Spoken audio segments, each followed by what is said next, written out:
Alhamdulillahi Rabbil Alamin, wal aqibatu lil muttaqin. Ashhadu an la ilaha illallah wahdahu la syarika lah, al malikul haqqul mubin. Wa ashhadu anna Muhammadan abduhu wa rasuluhu sadiqul wa'dil amin.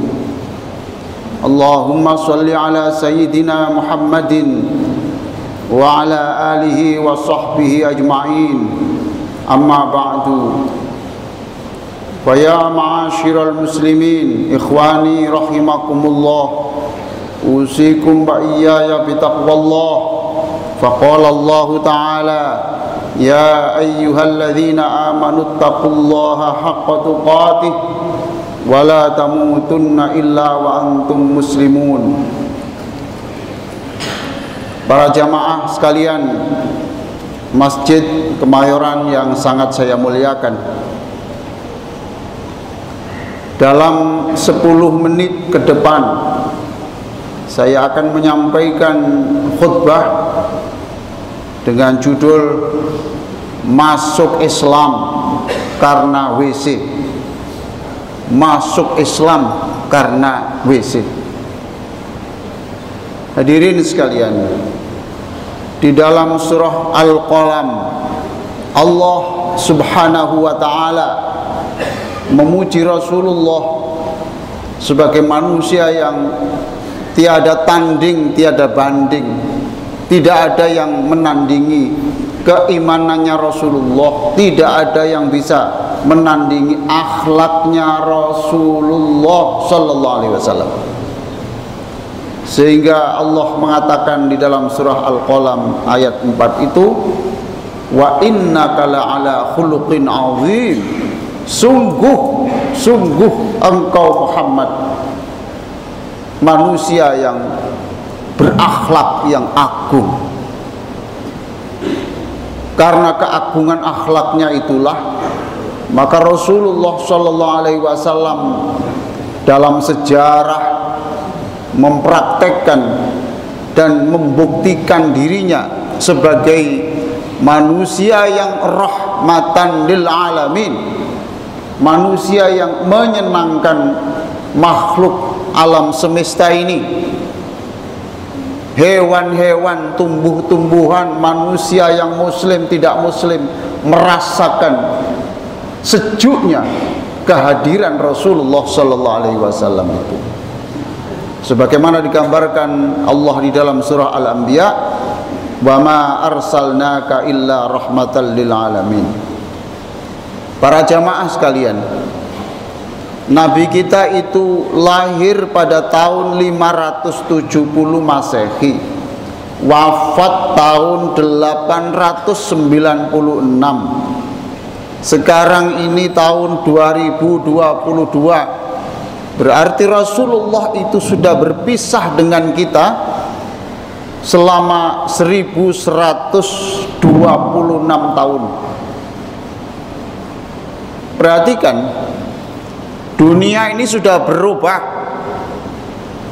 Dunia ini sudah berubah. Pengaruh teknologi sudah sedemikian rupa.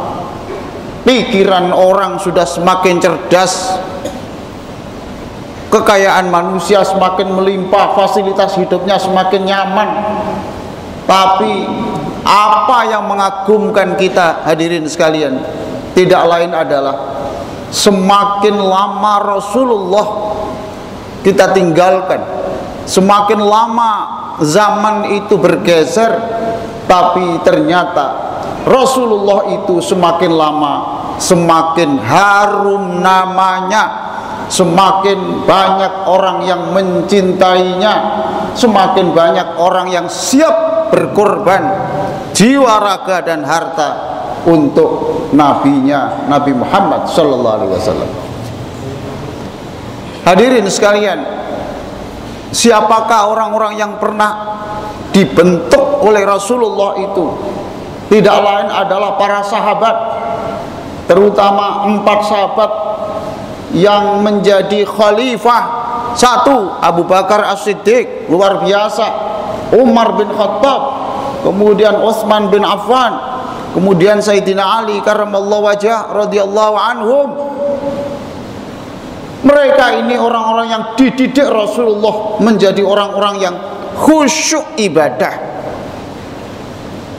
Tak ada kata menyerah, bermental baja, dan berakhlak mulia. Itu zaman sahabat.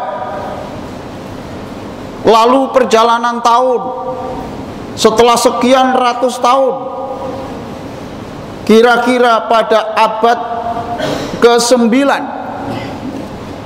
sudah berapa tahun itu ditinggalkan Rasulullah, ternyata masih banyak orang-orang yang akhlaknya meniru Rasulullah Sallallahu Alaihi Wasallam. Satu di antara yang saya terangkan pada abad ke-9 itu adalah ahli tasawuf, ahli tafsir yang bernama Sahal At-Tustari. Orang ini lahir di Iran, kemudian wafatnya di Irak, di Baghdad.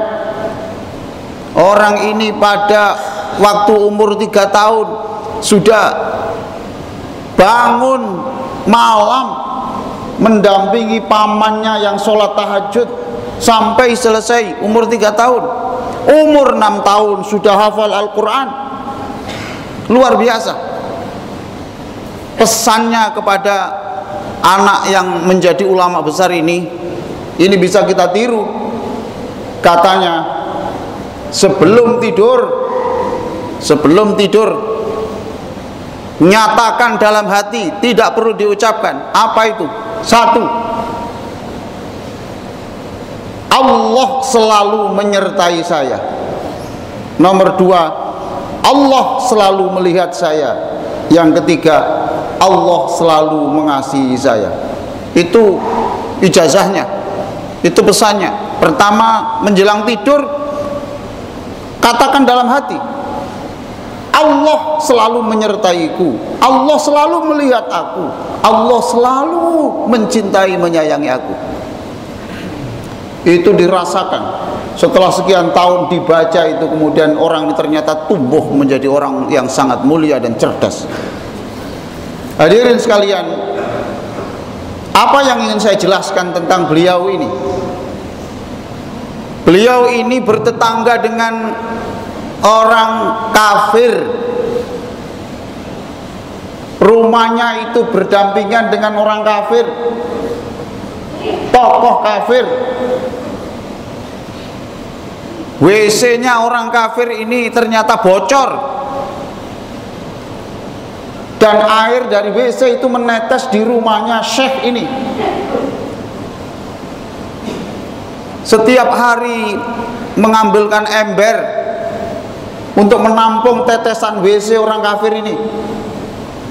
Kalau malam hari ketika orang sudah tidur semua, ember itu dibawa keluar, ditumpahkan ke tempat pembuangan supaya tidak ada orang tahu, supaya orang kafir itu tidak tahu. Setelah sekian tahun lamanya, Syekh Sahal At-Tustari ini sakit. Lalu orang kafir itu menjenguknya. Ketika menjenguk di rumahnya, orang kafir ini berkata, "Ini bau apa? Kok bau busuk seperti ini?" Lalu Syekh ini menunjukkan, "Cari sendiri, kira-kira air itu dari mana itu?"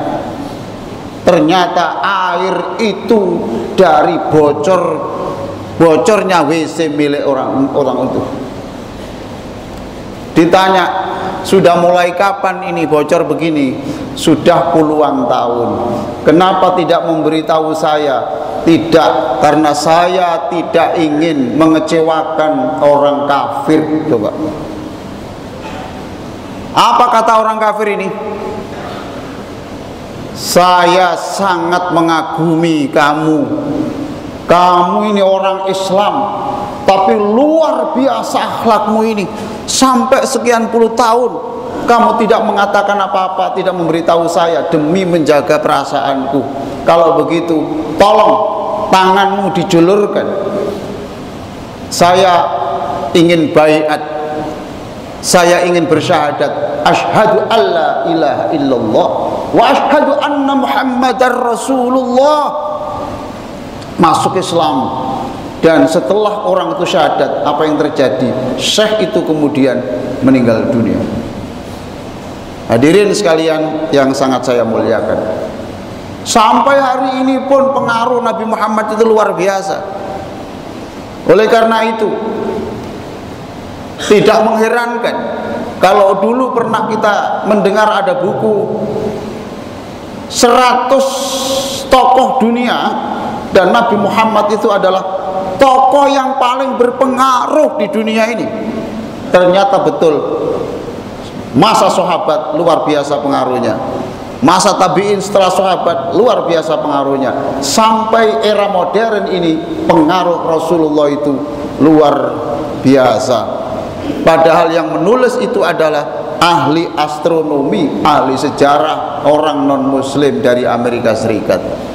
Oleh karena itu hadirin sekalian, marilah kita berakhlak yang mulia seperti akhlaknya Rasulullah, supaya misi Rasulullah rahmatan lil alamin itu bisa semakin bersinar, dan kita bisa menyinari dunia dengan agama yang dibawa oleh Nabi Muhammad sallallahu alaihi wasallam. Aqulu qouli hadza wa astaghfirullah li wa lakum wastaghfiruh innahu huwal ghafurur rahim.